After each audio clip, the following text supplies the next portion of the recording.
You might think your business is doing great because you're showing a profit, but think again. There's a hidden danger you are missing out on. It's called cash flow. You see, profit is often seen as the ultimate measure of success for a business. It's the number you see after subtracting expenses from your revenue. But here's the catch. Profit doesn't always reflect the true financial health of your business. Cash flow is where the real action happens. It's the lifeblood of your business. It's the money coming in and going out every day.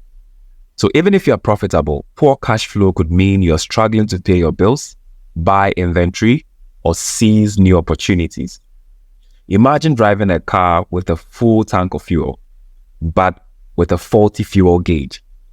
You might think you're fine, but suddenly you get stranded. That's what ignoring cash flow is like. Your business might be profitable, but without solid cash flow, you are at big risk. So how do you stay on top?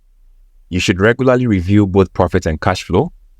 Understand where your money is, not just where it's supposed to be. This dual approach will keep your business not only afloat, but also thriving.